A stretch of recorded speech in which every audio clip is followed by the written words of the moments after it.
Hi guys, welcome to my channel The Ride with Roland. I am Roland and this here is a BMW k1200GT from 2006. And is this the perfect touring machine? We're gonna find out.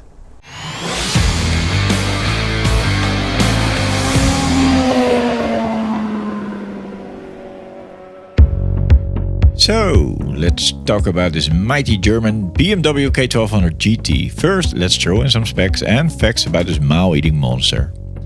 The engine is an 1157cc horizontal inline-4, it's liquid-cooled, and it delivers a whopping 157 horsepower at 9500 RPM. With its 130 Nm of torque, it will definitely make you a lazy gear shifter. The top speed is about 250 km an hour, and for all you Americans out there, that's 154.9 miles per hour. That's enough to make your drive license disappear forever. Without any magician, just one cup is all you need. This K-bike is a very heavy girl. She weighs 249 kg dry, so with a filled up tank and some stuff in your panniers, you easily hit the 300 kg. And that is 661 pounds for all the English speaking folks out there. This specific model was produced in 2006 until 2008, and then BMW came with the k1300GT. Which is basically the same bike with a little bit more power and a little bit more improvements. After the k1300GT came the k1600GT and GTL, but that's basically a whole different bike. I think, in my opinion, it's more in Goldwing territory. So, is this machine the ultimate touring machine? Well, let's take it for a spin and I'm gonna discuss some points with you. And let's find out if this machine is something for you or not. Let's take it for a closer inspection. So we're gonna do this by all kinds of points, and I'm gonna start with the point, the engine. So the engine is an 1157cc inline-4 with 157 horsepower, which is of course a lot. So yeah, this bike is definitely a fast one, and it's for a sport touring bike actually, yeah, a pretty sporty one I guess, but a comfortable one. The engine is smooth, she's running very smooth, nothing to complain there. It's not a loud engine, kind of silent until you crack it open, and it's a good engine I guess. It has lots of powers when you need it. You just crank open, no matter what gear you are, no matter what speed you are, and it will jump forward. So yeah, I give the engine a number 8. Alright, let's go to the next point, the handling of the bike. Well, she is a very big bike, and a lot of speed bumps here.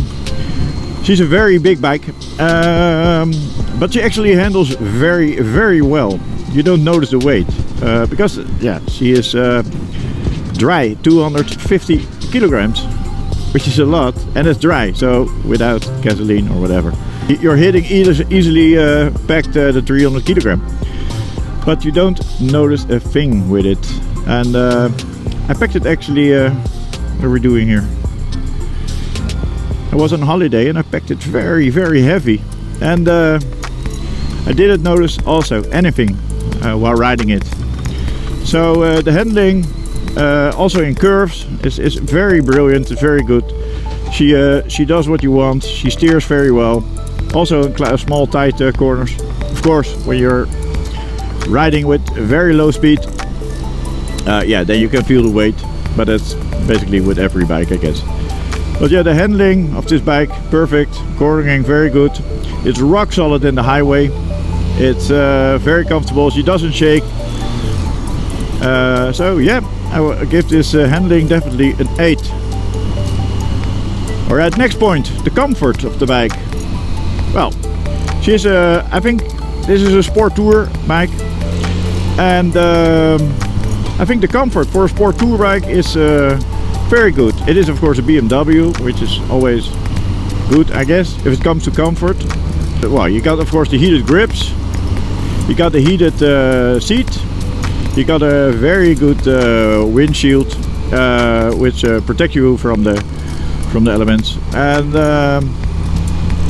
the seating position is nice. You're sitting upright, comfortable. This one has actually bar risers, So I'm sitting maybe a little bit more up front than normal, but because I'd never tested it without, so I don't know, I bought it like this. But yeah, the seating position is comfortable, and well, the seat is comfortable, I guess, but some people like it, some people don't.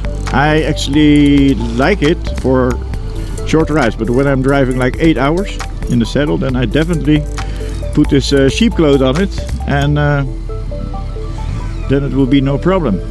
Anyway, the comfort is very good. I give it an 8. Next point, the gearbox. So let's talk about the gearbox of the K1200GT.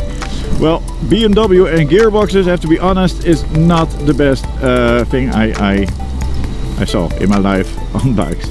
I think BMW is actually the worst when it comes to gearboxes. So this bike is, when you shift it, it's very clunky. It makes a lot of noise, you're the clunk. And she's shifting okay, that's no problem. She's not like hanging or gets stuck in gears or between gears, that's not the problem. The problem is just the noise. She makes an awful lot of noise when you shifting gears.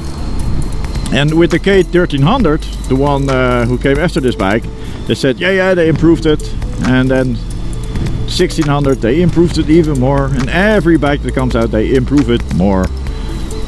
But it's not like Japanese good, not at all. So yeah, I have to say the gearbox, it's working, it makes a lot of noise, and BMW says yeah, it's normal. Well, I don't know, other bikes don't have it. So I give this a 6 for the gearbox. Alright, next point, let's talk about the brakes. Well, maybe is BMW very bad in gearboxes, but they're actually very, very good in brakes. I think the brakes are amazing. I had a K1300S, also the same. Perfect brakes, perfect brakes. This one, they say it has servo engines in it. Not sure if that is true, but this one should have the servo engines. Most people, they don't like it, so they stopped with it. I don't have any problems with braking this bike, or controlled braking or whatsoever. It brakes very good. So the brakes are very good, and I wish actually that every bike I had or will own brake like this. So I have to give the brakes a 9. It's actually very, very good. Let's talk about the electronics. I think BMW is always very good at electronics. Most of the time they put all kinds of electronics on it and invent new electronics also, I guess. So let's talk about electronics. Well, the bike comes from 2006, but it had a lot of stuff. It had a board computer, ABS, ESA, which is electronic suspension, heated seats, an electronic windscreen. Some models also had the traction control. This doesn't have the traction control. Some bikes had it, and cruise control. So yeah, I think if it comes to electronics, BMW is always very good, I guess. But there's also the price for it, I think, because those bikes were not that cheap. So yeah, the electronics, I have to say, it is very good. It has the board computer. It has standard things like the temperature, but also if your oil level is correct, how many mileage you can drive, how many miles you rode, what's the average you ride, etc, etc, etc. So it is very handy, and it's working good. So yeah. Let's give the electronics definitely an 8. Next part is the suspension. So the suspension of this bike got 4 modes. It's like a rider with a passenger, rider with luggage and passenger, and then it has also the mode sport, normal, and comfort. And it is working, I guess, but to be honest, I don't feel that much of a difference. I have nothing to complain about the suspension. It's working good, and I think she holds very, very tight in the corners also. So I will give the suspension an 8. So the next step is riding in the rain. Well, riding in the rain. Yeah, well, that's a bit impossible to do right now because there is no rain. But I was riding it in the rain, and it's actually very comfortable. Why? Because you have this kind of bubble that keeps you out of the rain because of this big front shield and because of the big fairings, which is nice. Well, you don't get dry, but you stay out of the rain at least for as far as possible, of course. So yeah, riding in the rain. Let's give it also an 8. So the next up is the reliability. That's a good one. Reliability. Why? Because the K series doesn't seem to be the most reliable motorcycle out there. In fact, if you Google it, K1200GT, and Google comes with a lot of suggestions, like problems. So it's not the strongest bike BMW ever built. A lot of people had problems with the ABS system, which was very expensive to replace. Like 2,200 euros, I guess. So there's a lot of money. And yeah. And there are several other problems. And then the K1300 coming, but that one was also new problems. They had problems with, I think, a lot of problems with the heat and the cooling. So yeah, it's not the most reliable brand. I didn't have any problems with it, and I don't think every K owner has a lot of problems with it. Just unfortunately a small group. And so I have to give it the reliability 6, because yeah, it doesn't have any very good reputation at all. Next up are the Panniers. Well, the Panniers are nice. I think they're big enough. The bike comes standard with the Panniers, so it's not like an option. You just got it with Panniers, which is nice because they can be very expensive. So they're also in the same color as the bike, which gives this nice finishing touch. But the Panniers work actually great. They're easy to open, they're easy to unlock, they're easy to put on back on the bike again. So yeah, I think the Panniers are actually very good, and they're very handy when you're traveling. And it doesn't also, it don't look bad, I think. I like it also the bike without the Panniers, but yeah, I like it with Panniers, so it's nice. Definitely have to give it another 8. On the weight of the bike, well, she's a heavy one. We know that. She's a very heavy bike. Thank you very much. But as I said, you don't feel it. When you're a really short person, small person or whatever, yeah, it can be a problem. So I wouldn't buy a very big bike then. But yeah, if you can handle it, no problem. She's heavy, but while you're riding, not a problem at all. So the weight, yeah, I can give it a number. If I should give it a number, then a 7. It's got a 24-liter tank, and BMW says it will do 7.1 liter on 100 kilometers. Well, in reality, I get about 350 kilometers out of one tank.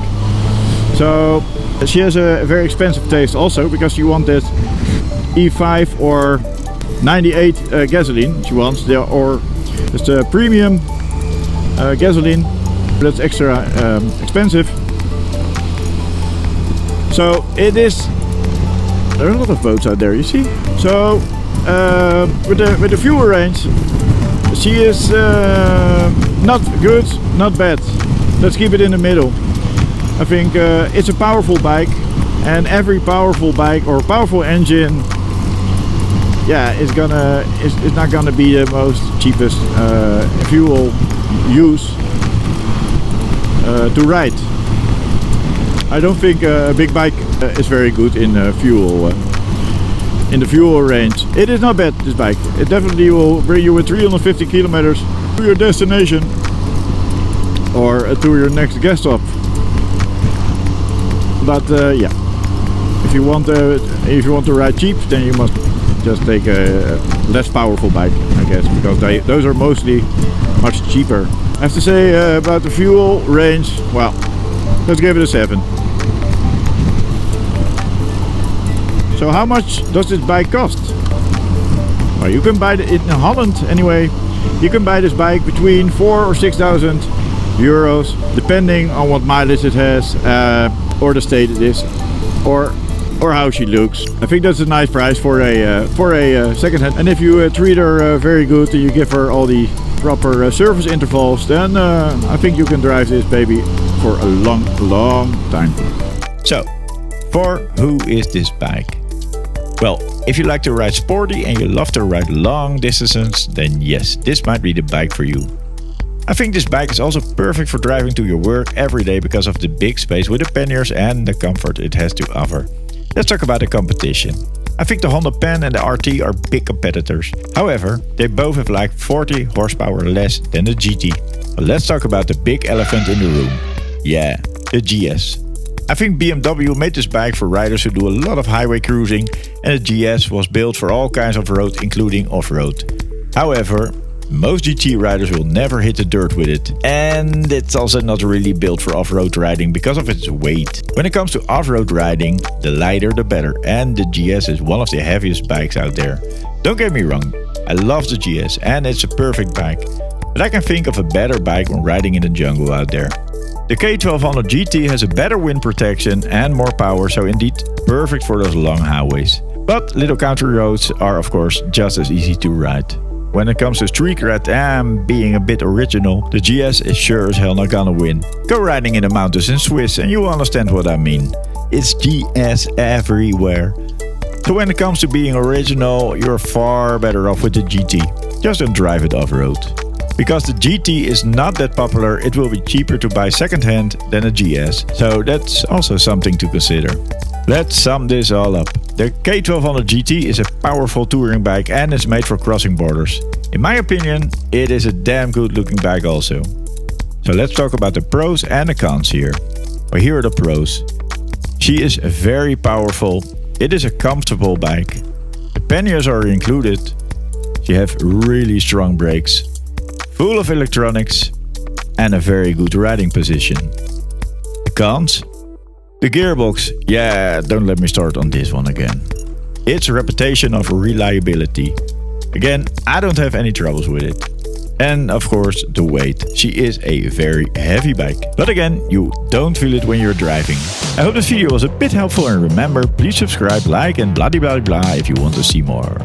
Now serious, I could really use it. I hope to see you all in my next video. Bye bye and stay safe.